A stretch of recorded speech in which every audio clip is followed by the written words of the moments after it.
Good afternoon, ladies and gentlemen. I'm delighted to be here. Taking off from Mrs. Shamshu has said, she's placed the context, she's given you a need analysis, and has given you a concept of various approaches. From my side, from industry, I will actually put it into an action plan and say what is feasible, short, medium, and long term. As a short brief to start off, I come representing the National Association of Software and Service Companies. Sandhya, if I may just interrupt, let us keep that time limit as about 5 to 7 minutes now. Done, ma'am.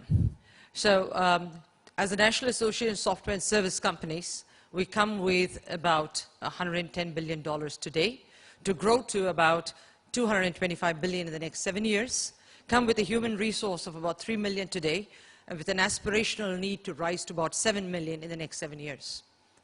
But this contribution of direct employment of 10 million in 2020 would lead to another 20 million indirect.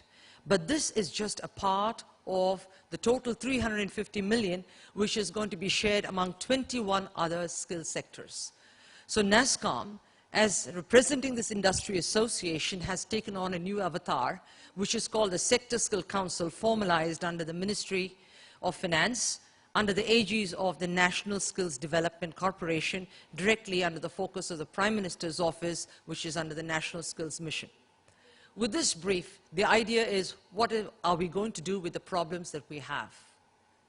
So I will take a case in point as this ITS industry, but I will be speaking on behalf of all the sector skill councils. The sectorial approach is that we need to scale quality capacity. And when I talk of quality capacity, it's just not students, it is the faculty, it is the infrastructure, it's the student and the ecosystem at large. As ma'am has earlier very clearly articulated, both the ends of the spectrum, that is employability at the entry level and moving into high-end R&D and innovation, are both equally required. As a mature industry body, we have moved and we continue to evolve, and from services we move on to product development and innovation, and we're looking very heavily into also R&D. We include new areas like construction, heavy engineering. We talk about e-governance, we talk about information security, we talk about remote infrastructure management, etc. But how much does the academic community know about us? Industry has gone on its own journey. We have not made the effort to bridge the misconception of supply requirement and demand requirement. So the supply side has actually perceived the industry's requirement and moved on its own journey.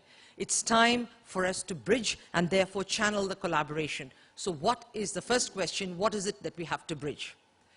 As of now, industry has had a huge heyday, wherein which from this ITS industry, we have been able to identify and say, oh, these colleges, 4,500 engineering colleges, another 30,000 non-engineering, we're not able to hire all of them. Do we need to hire all of them? The answer is no. But those who we hire, we have found we have to do an extensive rework. Do you think internationally an extensive rework is required? Is it sustainable? Does it put India as a commercial viable proposition for business? No. So we have to rethink. So this concept of a sectorial approach to skilling is a need of the hour. So what are we going to do here? Earlier on, we talked about foundation program, which covers whatever these, which Mrs. Shamshu has actually very clearly extrapolated. Now we are talking of job-ready individuals. So the first thing that we have done is broken ourselves up and clearly articulated what are the subsectors within the industry and put a plan of action and how we will make ourselves understood so that the supply-demand requirement and gaps can be bridged. One is quantitative, the other is qualitative.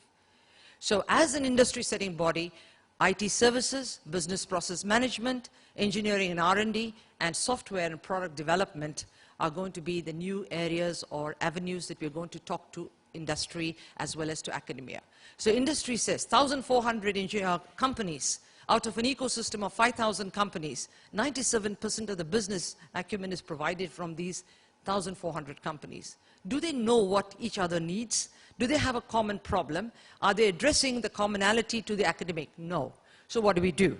The first thing we did is, can we identify unique job roles at entry level, middle management, and at the leadership? So that exercise has been completed. Very strangely, we find 67 unique job roles across these 4 subsectors at the entry level, 313 job roles at the middle management, and at the leadership about 130. It's like almost a pear shape like this. But the human resource is triangular. 80% of the human resource that we hire is at the entry level. So these 67 job roles, we will take up and identify a functional analysis. That means we will say, what is the scope of the individual in this role? What are the skills, knowledge and understanding, both technical as well as domain specific? What is the creative and the generic skills required, like written, communication, soft skills? Each one of them will be articulated, the outcomes will be identified, and we put it up as a document which is called a qualification pack or occupational standards that make a set of requirements for a job role. These will be published. From our side, in the next 20 days or so, it will be up as a product for all of you to see. Now, what happens next? We look for licensed training providers, colleges, universities, companies themselves to actually start preparing courseware to meet these requirements. So what the Sector Skill Council does is have course conformity. Are these courses that you say are the need of industry conforming to these standards? From there, we move into actually identifying assessors and certifications. These certifications could be collaborative, international as well as domestic, but it is the voice of industry. So the industry sets the standard and goes back to certify the competency of the individual. We look to a large number of players, formal, non-formal, actually contribute to the skilling of the human resource. Now, do we have an audit process to actually ensure that the numbers that we require are going to be met? So that's going to be another area. We've found that the sectoral approach is actually in compliance with ISO standards. So we are actually putting up a process where we say course conformity, course development, assessment, certification, audit, all are in compliance with ISO standards. What's this requirement? We think India has the capacity to be the leader in these global standards. So what means now skills certification becomes the new mantra for mobility internationally. Your kid, our child, is basically here, certified in India, but can he work in Korea? Can he work in Spain? Can he work in the EU area, in the UK? Yes. So that is what we are looking at. So we think having a young population is a great idea. Skilling them to global standards is wonderful. Get them parity so that there is a group of people around the world and countries that say they're going to have an aging population and therefore a requirement for younger skilled individuals. Can India be the supply side of the chain? Yes. So ladies and gentlemen, with that short intro, I'll leave myself open to questions. I would just like to end with saying, this life of the student that we're going to see is constantly going to evolve. We found that over a period of 30 years, the children really have to do about 8 to 10 jobs that they change. That means it's constantly a process of learning, unlearning, and relearning. And that's what we have to bridge. It's just not the student, it's the faculty and the ecosystem that supports.